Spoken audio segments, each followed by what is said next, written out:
Hello, this is Turn here, and I want to do a very quick video about sickness absence in young doctors in England. Um, the NHS provides a massive, great big database of sickness absence details, including what conditions they're off sick with, what groups are off sick for how long, the different rates of sickness absence in the different groups, and um, one of the really interesting parts of that is that if you look at the sickness absence data for doctors in foundation year 1, doctors in foundation year 2, and core training, you get to see some very, very interesting patterns in their sickness absence.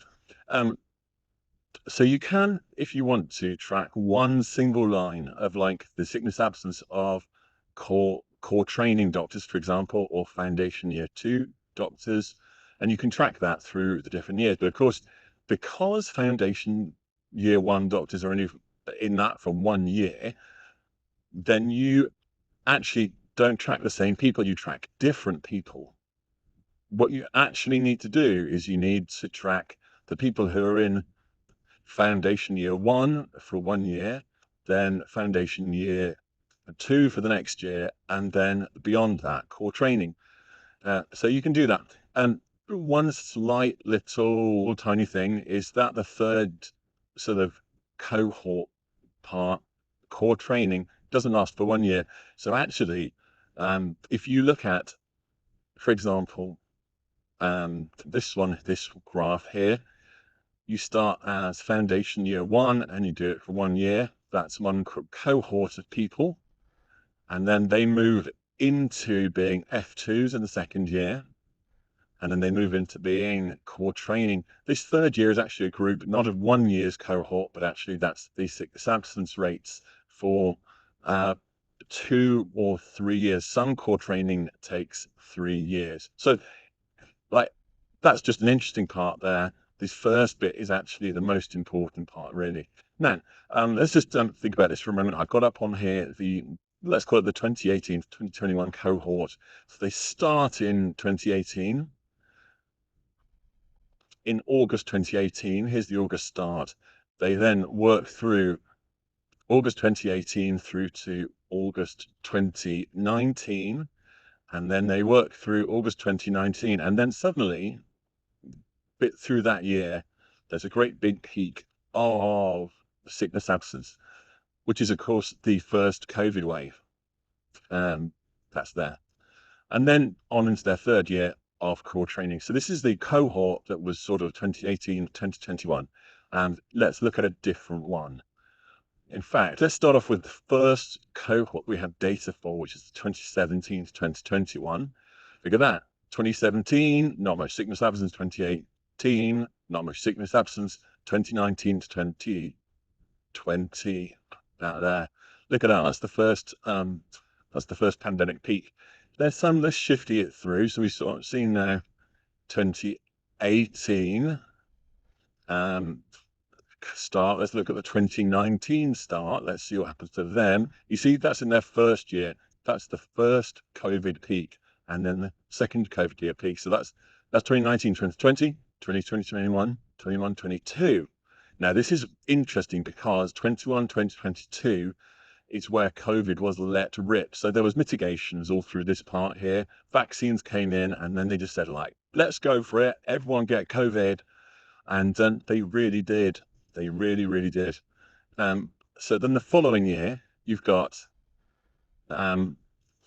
this bulk of absence here straight away. That's in the first winter.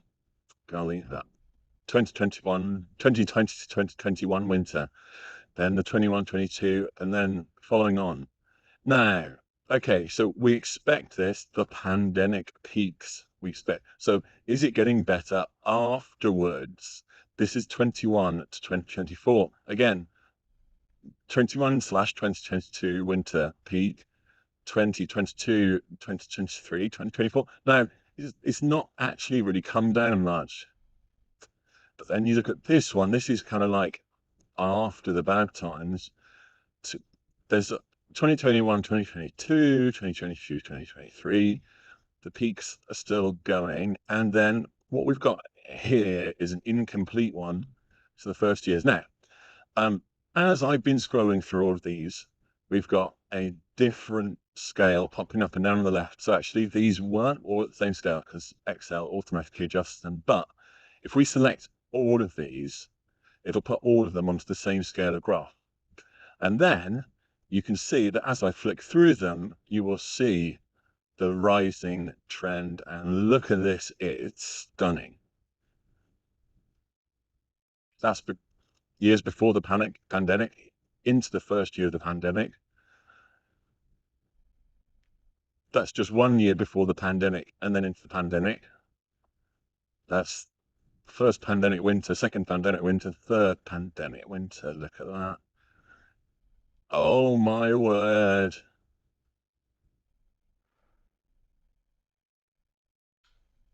A rising tide. And these ones are incomplete because we've actually not reached the end of this phase yet. Now, okay, so I just want to change the type of graph here for a moment. I'm just going to copy that for a second. I'm going to duplicate it so I don't mess around with my stuff. I'm going to change that type of graph for a moment. I'm going to change it to a line graph so that you can see all of these at the same time. Oh, why is it make it smooth? I didn't ask for it to be smooth. Oh well. Let's look at these from this angle. Okay, so there's the first year. That first peak is the 2019, 2020 peak coming in. Now look at the starting points on the left here. See how much more ill they are right from the word go now. In their first winter. So that's what it's like before. That's what it's like before COVID. In your first year, you'd be, let's just stick that one on there. Look, that's the height. That's how much sickness absence there was in your first winter when you were ill. Just 1%. Now, it's already starting from such a higher point. Oh, wait a second. That scale's adjusted again. You see, there's one there. Let me put those two on there together at the same time. Look at that. Look at that height difference, just right from the word go. People now are sicker. These staff are sicker. Let's add in the most recent ones when you compare it with that. Look at that. Oh my word. It's just bonkers. And this is for supposedly after the pandemic time. No, these people here who started as doctors in 2023 and 2024 and 2025, they've been suffering repeat COVID infections for 6 years. And this is the outcome of it. Just an increased risk of illness, an increased risk of sickness absence. It's just bananas. It is just bananas. And I'm just going to bring that one back to the front. These are the waves of that increased sickness from through these different cohorts. And yet there is a little caveat that the third year of this is spread out over a couple of years. So it's, like I said, you do 1 year of F1s, you do 1 year F2s, then you might do 2 or 3 years of core training. But they're all sicker now, all so much sicker. That's what it was like before COVID. Those are bodies ravaged by COVID infections, and COVID infections that are still happening today.